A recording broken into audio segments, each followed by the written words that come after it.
साम्राज्यवादको त्यत्रो घेराबन्दी भइरहेको अवस्थामा, त्यत्रो दबदबा र हस्य भइरहेको अवस्थामा हामी त सिद्धिनु पर्ने हो। कसरी आएछ म त आश्चर्यचकित भएको चाहिँ छु। जुन सिट आएको चाहिँ छ त्यो पनि आश्चर्यचकित भएको चाहिँ छु। त्यसो भएको हुनाले चाहिँ अहिले त सिद्धिनु पर्ने हो, सिद्ध्याउनु पर्ने हो, सिद्धिने खालको प्रक्रिया हो नि, टोटली समाप्त गर्ने खालको प्रक्रिया हो नि। कम्युनिस्टहरू त्यसमा पनि माओवादीले त देख्नै नसक्ने खालको प्रक्रिया हो नि। शान्ति प्रक्रियालाई अब्स्टेकल गरेर चाहिँ पुरै समाप्त गर्ने दिशामा चाहिँ गइरहेको अवस्था हो नि। त्यसो भएको हुनाले यस्तो खालको परिस्थिति हुँदा हुँदै पनि चाहिँ जुन प्रकारको परिणाम आएको चाहिँ छ, जुन प्रकारको चाहिँ तपाईँको के अरे रिजल्टहरू आएको छ, यो कुराबाट चाहिँ हामी के चाहिँ मतलब हाम्रो सोच चाहिँ हाम्रो विचारको हिसाबले हेर्ने हो भने हामी आत्मगौरववान्वित छौँ। किन त भन्दाखेरि राष्ट्रियताको मुद्दामा हामीले ठिक ढङ्गले उठाएका रहेछौँ, स्वाधीनताको मुद्दामा ठिक ढङ्गले उठाएका रहेछौँ। त्यस कारणले गर्दाखेरि हाम्रा विरुद्ध घेराबन्दी भयो, हाम्रा विरुद्ध आक्रमण भयो। ती सबै आक्रमणहरू चाहिँ तपाईँको माओले भन्नुभएको छ, वर्ग दुश्मनले जति हमला गर्यो, जति आक्रमण गर्यो, हामी सही ठाउँमा पुगेका रहेछौँ, सही ठाउँमा चाहिँ उभिएका रहेछौँ भन्ने कुराको चाहिँ अनुभूत हुन्छ। वर्ग दुश्मनले जति चुच्चे टोपी लगाएर उचाल्न खोज्यो उति हामी पतन भएका छौँ, खतम भएका छौँ भनेर बुझ्नुपर्ने हुन्छ। त्यस कारणले अहिलेको वर्ग सङ्घर्षको जुन मोड छ, यो वर्ग सङ्घर्षको मोडमा चाहिँ यो वर्ग सङ्घर्षको जुन कठिनतम अवस्था छ, यो कठिनतम अवस्थामा पनि चाहिँ हामी जुन बिन्दुमा छौँ, जुन ढङ्गले हामी लडिरहेका छौँ, यो कुरामा चाहिँ एक प्रकारले हामीलाई आत्मगौरव पनि छ। त्यसो भनेर चाहिँ हाम्रा सीमा नै रहेनन्, कमी कमजोरी नै रहेन भन्ने होइन। हाम्रा सीमा पनि प्रशस्तै रहे। जसरी पार्टी निर्माण गर्नुपर्दथ्यो त्यो ढङ्गले पार्टी निर्माण गर्न सकेनौँ। पार्टीलाई जसरी स्कुलिङ गर्नुपर्दथ्यो, जुन ओरिएन्टेसनबाट स्कुलिङ गर्नुपर्दथ्यो त्यो ओरिएन्टेसनबाट हामीले स्कुलिङ गर्न सकेनौँ। र पार्टीलाई नयाँ ढङ्गले पार्टी निर्माण गर्ने प्रक्रियामा वर्ग सङ्घर्षको मोड नयाँ मोडमा गइसकेपछि शान्तिपूर्ण रूपले संवैधानिक प्रक्रियाबाट तपाईँको नयाँ मोडमा चाहिँ आन्दोलनको स्वरूप नयाँ मोडमा गइसकेपछि यो नयाँ मोडमा गइसकेको अवस्थाको सन्दर्भमा पार्टीलाई जसरी निर्माण गर्नु पर्थ्यो, पार्टीलाई जसरी नवीकरण गर्दै अगाडि बढाउनु पर्थ्यो, जसरी विस्तार गर्दै अगाडि बढाउनु पर्थ्यो, सायद हामीले त्यो तयारी गर्न सकेनौँ। त्यसले गर्दाखेरि पनि हाम्रा केही सीमाहरू कमी कमजोरीहरू रहन पुगे पार्टी निर्माणको प्रश्नमा। एवं प्रकारले चाहिँ कोलिसनको सन्दर्भमा पनि, गठबन्धनको सन्दर्भमा पनि, गठबन्धनको सन्दर्भमा हेर्दाखेरि राष्ट्रिय राजनीतिको हिसाबले हेर्दाखेरि गठबन्धनको विकल्प थिएन। यो सिस्टमलाई फलो गर्दाखेरि, यो सिस्टमलाई फलो गरेर अगाडि बढ्दाखेरि गठबन्धनको विकल्प थिएन। कुनै पनि घटकहरू गठबन्धनमै छन्, गठबन्धनबाट मुक्त त कोही पनि छैन चाहिँ। त्यस कारणले गर्दाखेरि गठबन्धन खोज्ने कुरा स्वाभाविक प्रक्रिया थियो। अब गठबन्धनको सन्दर्भमा के भयो त भन्दाखेरि तत्कालको करेन्ट विचारकै आधारमा हेर्ने कुरा हो, तत्कालको करेन्ट राजनीतिक लाइनकै आधारमा हेर्ने कुरा हो। लाइनको आधारमा हेर्दाखेरि कमसे कम चाहिँ तपाईँको मुलुकको स्वाधीनताको रक्षा गर्नका लागि अहिलेको सिस्टमलाई स्थिरता र स्थायित्व दिन त तयारी हुनु पर्यो नि। अथवा हामी चाहन्थ्यौँ अग्रगामी दिशामा अगाडि बढ्न चाहन्थ्यौँ। धार त तीनटा धार हो, अग्रगामी धार पनि छ, यथास्थितिवादी धार पनि छ, पक्षगामी धार पनि छ, तीनटै धार छ। हामी चाहन्थ्यौँ अग्रगामी धारमा अगाडि बढ्न चाहन्थ्यौँ, तर अग्रगामी धारमा अगाडि बढ्न सक्ने अवस्था त भएन। जुन पक्षगामी धार हावी भयो मुलुकमा चाहिँ, त्यो पक्षगामी धार हावी हुँदाखेरि त यथास्थिति धारसँग मिल्नुपर्ने अवस्था पैदा भयो, यथास्थिति धारसँग सहकार्य गर्नुपर्ने अवस्था पैदा भयो। त्यसले गर्दाखेरि हामी यथास्थितिमै टिकेर अग्रगामी दिशातर्फ भन्दा पनि यथास्थितिमा टिकेर चाहिँ तपाईँको अहिलेको व्यवस्था, अहिलेको डेमोक्रेसी, अहिलेको राष्ट्रियतालाई रक्षा गर्नुपर्छ भन्ने क्रममा चाहिँ यथास्थितिवादी शक्तिहरूसँग हामीले सहकार्य गरेकै हौँ। यथास्थितिवादी शक्तिहरूसँग गरेको सहकार्य पाँचदलीय गठबन्धन त्यसैको उपज हो। यथास्थितिवादी शक्तिहरूसँग गरेको सहकार्यको बारेमा सायद जनतालाई हामीले ठिक ढङ्गले ओरिएन्टेसन गर्न सकेनौँ, आफ्ना घटकहरूलाई ठिक ढङ्गले स्कुलिङ गर्न सकेनौँ, ठिक ढङ्गले तालिम गराउन सकेनौँ। त्यसले गर्दाखेरि चाहिँ कोलिसनका घटकहरूको मतलाई पनि ठिक ढङ्गले चाहिँ एक ठाउँमा पार्ने कुरामा चाहिँ केन्द्रित गर्न सकेनौँ। त्यो केही विकेन्द्रितहरू पनि भए। यस्ता प्रकारका चाहिँ हाम्रा इन्टरनल तयारीका पाटाहरू बारेमा चाहिँ त पक्कै पनि हाम्रा सीमाहरू रहे। पार्टी निर्माणको प्रश्नमा पनि, निर्वाचनको तयारीको प्रश्नमा चाहिँ र कोलिसनलाई तयारी गर्ने प्रक्रियामा पनि चाहिँ सायद के सीमाहरू त पक्कै पनि रहे। तर पनि चाहिँ यी सबै सीमाहरूका बावजुद पनि यी सीमाहरूबाट शिक्षा लिँदै यो शिक्षा चाहिँ आत्मसातीकरण गर्दै आगामी दिनमा फेरि पनि ती पक्षहरूलाई सुधार गर्दै गर्दै लैजानुको विकल्प छैन भन्ने लाग्छ। त्यसकारणले यतिखेर पार्टीले जोड दिएको विषय के हो त भन्दाखेरि पार्टी निर्माणमै जोड दिनुपर्छ। परिवर्तित परिस्थिति जो पैदा भएको छ, परिवर्तित स्थिति अनुसार पार्टी निर्माण गर्ने, पार्टी विस्तार गर्ने र पार्टी निर्माणकै प्रश्नलाई केन्द्रबिन्दु एजेन्डा बनाएर अगाडि बढ्नुको विकल्प छैन। त्यसकारणले गर्दाखेरि त्यो दिशातर्फ लाग्नुपर्छ भनेर चाहिँ पार्टीको पक्षको बारेमा, पार्टी निर्माणको पक्षको बारेमा त्यो ढङ्गले पनि हामीले आत्मसमीक्षा गरेको कुरा पनि यहाँहरूलाई चाहिँ निवेदन गर्न चाहन्छु। र यसरी मुलुकको चाहिँ मतलब अहिलेको जो परिस्थिति छ, अहिलेको मल्टी पार्टी डेमोक्रेसी, सङ्घीय लोकतान्त्रिक गणतन्त्र भनेर मुलुकमा जो प्राप्त भएको चाहिँ छ, सङ्घर्षको बीचबाट जुन प्राप्त भएको चाहिँ छ त्यो प्राप्त भएको व्यवस्था कैयौं सीमा कमी कमजोरीका बावजुद पनि यसको रक्षा गर्दै यसैमा टेकेर यसको रक्षा गर्दै यसको संरक्षण गर्दै चाहिँ यसैमा टेकेर चाहिँ मुलुकको राष्ट्रियताको पनि रक्षा गर्नु पर्यो, आर्थिक समृद्धिको यात्रा पनि अगाडि बढ्नु पर्यो। आर्थिक समृद्धिको यात्रामा अगाडि बढ्ने क्रममा समाजवादका पूर्वाधारहरू राष्ट्रिय औद्योगिक पुँजीको निर्माण गर्दै समाजवादका पूर्वाधारहरू तयार गर्ने प्रक्रियामा पनि यो सम्भव छ।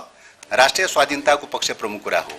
राष्ट्रिय स्वाधीनतामाथि पैदा भएको सङ्कटको सन्दर्भमा सबै दलहरू एक ठाउँमा उभिन सक्ने नसक्ने, नेपाललाई चाहिँ तपाईको स्वाधीनतापूर्ण चाहिँ रक्षा गर्नका लागि, स्वाधीन मुलुकको रूपमा स्थापित गर्नका लागि चाहिँ नेपाललाई यतिखेर चाहिँ युद्ध उन्मुख भइरहेको अवस्थामा, अन्तर्राष्ट्रिय राजनीति युद्ध उन्मुख भइरहेको अवस्थामा, शक्तिको होडबाजी चलिरहेको अवस्थामा, सैन्य कोर्सको होडबाजी चलिरहेको अवस्थामा, युद्धको चाहिँ बादल चाहिँ मडारिरहेको अवस्थामा त्यसबाट मुक्त भएर चाहिँ पञ्चशीलको सिद्धान्तलाई कति अंगीकार गर्न सक्छौं, त्यसबाट मुक्त भएर असंलग्न आन्दोलनको सिद्धान्तलाई कति अंगीकार गर्न सक्छौं, त्यसबाट मुक्त भएर चाहिँ शान्तिको कोर्सलाई चाहिँ शान्तिको यात्रालाई कति अवलम्बन गर्न सकिन्छ। र यो प्रश्नमा चाहिँ नेपालको भाग्य र भविष्य अन्तर्निहित छ। त्यसकारण यो दिशातर्फ दलहरू कसरी जान्छ, कुन ढङ्गले जान्छ, यो परीक्षणको रूपमा उभिरहेको चाहिँ छ। एवं प्रकारले चाहिँ तपाईको चाहिँ मुलुक सङ्कटमा परेको बेलामा आन्तरिक शक्तिहरूको बीचमा कमसेकम सहमति र समझदारीको खाँचो छ, स्थिरता र स्थायित्वको खाँचो छ। यो बेलामा दलहरूको बीचमा संवाद र सहमतिको प्रक्रियाबाट बाटो खोज्ने कि एकले अर्कोलाई निषेध गर्ने बाटोबाट जाने, यो पनि एउटा परीक्षणको रूपमा रहेको चाहिँ छ। एकले अर्कोलाई निषेध गर्ने, एकले अर्कोलाई समाप्त गर्ने दिशातर्फ जान थाल्यो भने एउटाले अर्कोलाई निषेध गर्ने प्रक्रियामा त जाला, त त्यसको अल्टिमेट परिणाम के हुन्छ भन्दाखेरि चाहिँ मुलुक गम्भीर सङ्कटमा पर्छ र मुलुकको राष्ट्रिय अस्मिता नै समाप्त हुन सक्छ।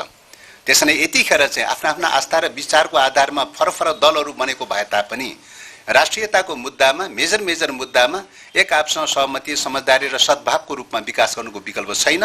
र यसरी विकास गर्न सकियो भने चाहिँ मुलुकको रक्षा हुन्छ, होइन आन्तरिक रूपमा दलहरूको चाहिँ आफ्नो इगो, आफ्नो चाहिँ महत्त्वाकांक्षी, आफ्नो चाहिँ दम्ब आदि कुराले गर्दाखेरि एकले अर्कोलाई निषेध गर्ने दिशातर्फ जान थाल्यो भने नेपालको भाग्य र भविष्य समाप्त हुने काल त्यहीबाट सुरु हुन्छ चाहिँ।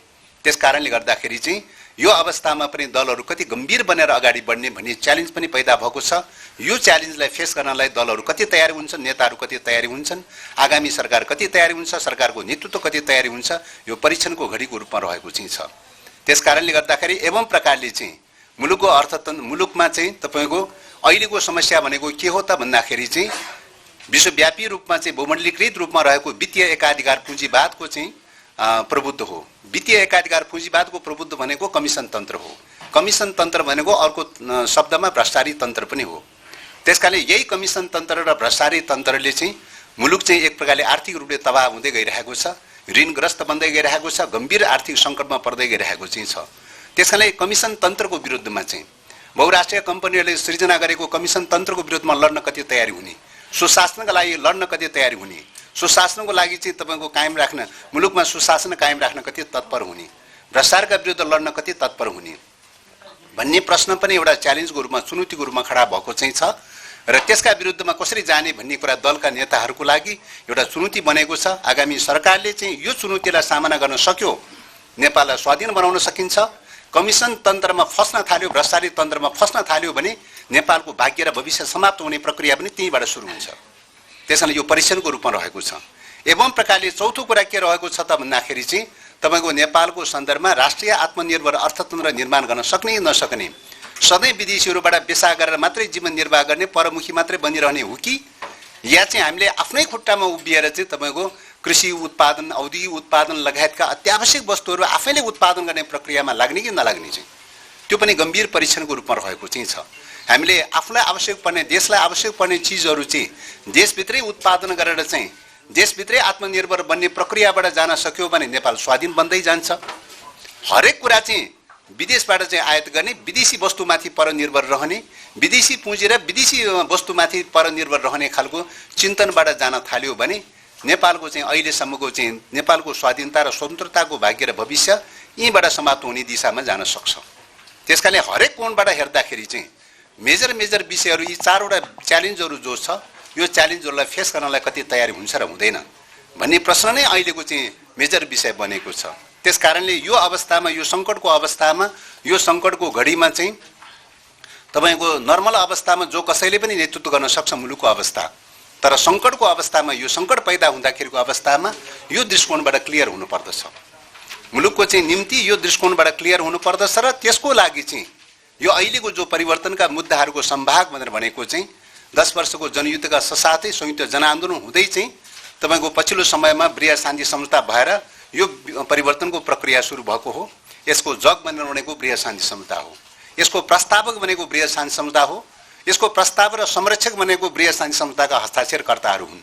त्यसकारणले गर्दाखेरि त्यो बेलाको चाहिँ तपाईँ ब्रिया शान्ति सम्झौताका हस्ताक्षरकर्ताहरू भनेर भनेको यो परिवर्तनका सम्भाग पनि हुन्, यो अहिलेको मुलुकको चाहिँ अभिभावक पनि हो, यो अहिलेको मुलुकको चाहिँ संरक्षक पनि हो, यो अहिलेको मुलुकको स्टेटमेन्टसिप पनि हो।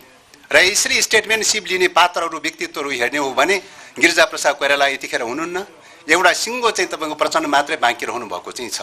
त्यसकारणले गर्दाखेरि यो सङ्कट पर्दाखेरिको अवस्थामा अब स्टेटमेन्टसिप लिएका पात्रहरू अगाडि बढ्ने कि नबढ्ने भन्ने प्रश्न छ। अहिले मुलुकमाथि जुन समस्या चुनौतीहरू पैदा भएको छ यो अवस्थामा चाहिँ तपाईँको मुलुकको अभिभावकको रूपमा रहेको, मुलुकको चाहिँ यो व्यवस्थाको प्रस्तावकको रूपमा रहेको, यो मुलुकको यो व्यवस्थाको संरक्षकको रूपमा रहेको चाहिँ हैन नेतृत्व चाहिँ अगाडि बढ्ने कि नबढ्ने भन्ने प्रश्न आउँछ। त्यसकारणले गर्दाखेरि नर्मली रूपले पनि यस्तो खालको सङ्कटहरू पैदा भइरहेको बेलामा मुलुकको संरक्षक, मुलुकको प्रस्तावक र मुलुकको अभिभावकहरू अगाडि बढ्न जरुरी छ भन्ने लाग्छ। त्यस अर्थमा चाहिँ अबको चाहिँ यो च्यालेन्जलाई फेस गर्नका लागि चाहिँ सायद माओवादी विचार, माओवादी चिन्तन, माओवादी दृष्टिकोण त्यही आधारमा लिडरसिपको हिसाबले पनि अगाडि बढ्नुपर्छ भन्ने एउटा मान्यता त्यो हो। तर अब संसदको अवस्था हेर्दाखेरि कोलिसन के अरे गठबन्धन के अरे त्रिसङ्कुशको अवस्था छ, कुनै एउटा दल मात्रै छैन हैन, त्यस प्रकारको चाहिँ स्थिति छ। त्यो अवस्थाले के खोज्छ त भन्दाखेरि सम्झौताको बाटो खोज्छ, सहमतिको बाटो खोज्छ, समझदारीको बाटो खोज्छ। सहमति र समझदारीको बाटो नगइकन चाहिँ तपाईको चाहिँ निकास त हुन सक्दैन, मिटिङ पोइन्ट त नभेटेला। त्यसकारणले गर्दाखेरि सहमति र सम्झौताको बाटो खोज्न पनि माओवादी उत्तिकै तयारी छ। तर सहमति र सम्झौताको बाटो खोज्ने भनेको कहाँ हो त भन्दाखेरि यही एजेन्डाहरूको आधारमा मैले अघि जो भने 4वटा फन्डामेन्टल जो एजेन्डाहरू छन् त्यो एजेन्डाहरूको आधारमा सहमति र सम्झौता खोज्ने हो चाहिँ। एजेन्डा बिनाको अनुहार हेरेर त हुँदैन चाहिँ, एजेन्डा बिनाको चाहिँ तपाईँको नेताको टाउको हेरेर मात्र त हुँदैन त चाहिँ। एजेन्डाको आधारमा, विचारको आधारमा, लाइनको आधारमा हेर्ने हो चाहिँ। त्यसैले यो लाइन र यो विचारमा के अरे माओवादीको विकल्प खोज्ने हो भने चाहिँ यो एजेन्डालाई आत्मसातीकरण गर्न को तयारी हुन्छ त, यो एजेन्डालाई अगाडि बढाउन को तयारी हुन्छ त चाहिँ, कुन दल तयारी हुन्छ, कुन नेता तयारी हुन्छ त, क्वेसन त्यहाँनिर छ। त्यसो भएको हुनाले चाहिँ नेपाललाई युक्रेन हुनबाट बचाउन को तयारी हुन्छ, नेपाललाई अफगानिस्तान बनाउनबाट बचाउनलाई को तयारी हुन्छ, नेपाललाई श्रीलङ्का जस्तो आर्थिक रूपले सङ्कटग्रस्त अवस्थाबाट गुजार्नलाई बचाउनलाई को तयारी हुन्छ। नेपालमा जुन खालका चाहिँ विभिन्न हस्तक्षेप र चलखेलहरू जो चलिरहेको छ, नेपालको राष्ट्रिय स्वाधीनतामाथि जुन खालका चलखेलहरू चलिरहेका छन् त्यो चलखेलका विरुद्ध जानका लागि को तयारी हुन्छ र हुँदैन चाहिँ। यसैमा चाहिँ नेपालको भाग्य र भविष्य अन्तर्निहित छ। त्यसैले यही एजेन्डाहरूको आधारमा चाहिँ आगामी दिनमा चाहिँ चाहे राष्ट्रपतिको प्रश्न होस्, चाहे प्रधानमन्त्रीको प्रश्न होस्, या चाहे मुलुकको अगुवा गर्ने विषयहरूमा किन नहोस्, यी सवालहरूमा चाहिँ यो भिजनका साथ, यो दृष्टिकोणका साथ अगाडि बढ्नको तयारी हुन्छ र हुँदैन भन्ने प्रश्नमै नेपालको राजनीतिक भविष्य अन्तर्निहित छ। नेपालको राजनीतिक भविष्य मात्रै होइन, नेपालको भाग्य र भविष्य समेत पनि अन्तर्निहित छ भन्ने लाग्छ। त्यसकारणले गर्दाखेरि यही कुरालाई ध्यानमा राखेर आगामी दिनमा चाहिँ राजनीतिक नेताहरू, दलका नेताहरू, नेतृत्वले चाहिँ गम्भीरतापूर्वक चाहिँ सबै दलका नेताहरूले गम्भीरतापूर्वक सोचेर अगाडि बढ्नुपर्ने आवश्यकता छ भन्ने लाग्छ। पहिलो कुरा यिनै आग्रहहरू गर्न चाहन्छु। दोस्रो कुरा अब पूर्व के अरे सञ्चालक साथीले भन्नुभएको छ, पार्टीको अवस्थाको कुरा पनि गर्नुभएको छ। 64 सालको पार्टी र अहिलेको पार्टीको अवस्था, यो रासनमुख अवस्था के भयो, किन भयो भन्ने कुरा पनि उठाउनु भएको चाहिँ छ। निश्चित रूपले कम्युनिस्ट आन्दोलन सोझो ढङ्गले अगाडि बढेको छैन र विश्व कम्युनिस्ट आन्दोलनको इतिहास हेर्दाखेरि थुप्रै उतार चढावको बिचबाट अगाडि बढेको छ, अप डाउनको बिचबाट अगाडि बढेको छ। सरलीकृत रेखामा कहीँ पनि कुनै पनि मुलुकमा अगाडि बढेको छैन। अहिले यतिखेर विश्व कम्युनिस्ट आन्दोलन रक्षात्मक अवस्थामा छ, अफेन्सिभ अवस्थामा छैन। त्यसकारणले गर्दाखेरि अफेन्सिभ अवस्थामा छ कि डिफेन्सिभ अवस्थामा छ भन्ने पनि बुझ्न जरुरी छ भन्ने लाग्छ। अहिलेको अवस्था अफेन्सिभ अवस्थामा छैन, डिफेन्सिभ अवस्थामा छ। अहिलेको युग साम्राज्यवादको युग हो, साम्राज्यवादको दबदबा भएको युग हो, साम्राज्यवादको घेरामती भएको युग हो। राष्ट्रिय मुक्ति आन्दोलन साम्राज्यवादका विरुद्धमा राष्ट्रिय मुक्ति आन्दोलनहरू कमजोर भएको अवस्थाको युग हो। कन्ट्राडिक्सन निश्चित रूपले छ। साम्राज्यवाद र राष्ट्रिय मुक्ति आन्दोलनको बीचको कन्ट्राडिक्सन तीव्र रूपमा छ, चर्को रूपमा छ। तर पनि चाहिँ के छ भन्दा राष्ट्रिय मुक्ति आन्दोलनहरू कमजोर अवस्थामा छ, यतिखेर रक्षात्मक अवस्थामा छ। त्यसकारणले त्यो आन्दोलनको अगुवा गर्ने कम्युनिस्ट आन्दोलन पनि एक प्रकारले रक्षात्मक अवस्थामा छ, अफेन्सिभ अवस्थामा छैन। त्यसो भएको हुनाले चाहिँ अफेन्सिभ अवस्थामा नरहेको अवस्थामा अप डाउन हुने कुरालाई धेरै अन्यथा पनि मान्नु हुँदैन चाहिँ, पहिलो कुरा त्यो। र अब यही क्रममा चाहिँ हामीले हेर्ने कुरा के हो त भने विचारको आधारमा हेर्ने कुरा हो, लाइनको आधारमा हेर्ने कुरा हो, हैन? लाइनको आधारमा हेर्ने कुरा हो, विचारको आधारमा हेर्ने कुरा हो। लाइन र विचारको आधारमा हेर्ने हो भने मार्क्सवाद जन्मने बेलामा मार्क्सवादको विकास हुने बेलामा चाहिँ सबै पुँजीवादी संसार थियो। पुँजीवादी संसार भएको बेलामा चाहिँ मार्क्सलाई चाहिँ बौला भनेर पागल भनेर लखेट्ने खालको अवस्था पनि थियो पुँजीवादी संसारले चाहिँ। तर त्यही मार्क्सको विचार वैज्ञानिक किन साबित भयो? त्यही मार्क्सको विचार अहिलेसम्म सबैभन्दा समाजमा विकास भएका सबैभन्दा वैज्ञानिक विचार किन साबित भयो? त्यस कारणले गर्दाखेरि विचारको प्रश्न मेजर प्रश्न हो। तत्कालको चाहिँ जनमत के हुन्छ भन्नेमा मात्रै सबै कुरा छिनुभानु हुँदैन चाहिँ। पञ्चायत कालमा हेर्ने हो भने सम्पूर्ण पञ्च नेपाली, सम्पूर्ण नेपाली पञ्च भन्थ्यो त्यो बेलामा चाहिँ। त्यो बेलामा अरू त कुनै गुन्जाइस नै थिएन। कम्युनिस्टहरू त टोटल भूमिगत रूपमा 2-4 जना नेता कार्यकर्ता लिएर भूमिगत रूपमा रहनुपर्ने अवस्था थियो, हैन? त्यो खालको अवस्था थियो। किन त्यो परिवर्तन भयो त? किन चाहिँ त्यो विफल भयो चाहिँ? पञ्चायत किन विफल भयो चाहिँ, हैन? राजा चाहिँ किन विफल भयो? राजाको पक्षमा सबै जय जयकार गर्थे त चाहिँ, किन विफल भयो त चाहिँ? त्यस कारणले गर्दाखेरि चाहिँ तत्कालको चाहिँ जनमत निश्चित रूपले त्यो जनमतलाई कदर गर्नुपर्छ, सम्मान गर्नुपर्छ, त्यसमा विवाद गरिनु हुँदैन। तर समाज विकासको गतिको नियमलाई हेर्ने हो भने चाहिँ के देखिन्छ त भन्दाखेरि यो उतार चढाव देखिन्छ, अप डाउन देखिन्छ। यो अप डाउनहरू भइरहन्छ, चलिरहन्छ। त्यस कारणले गर्दाखेरि चाहिँ अहिलेको अवस्थामा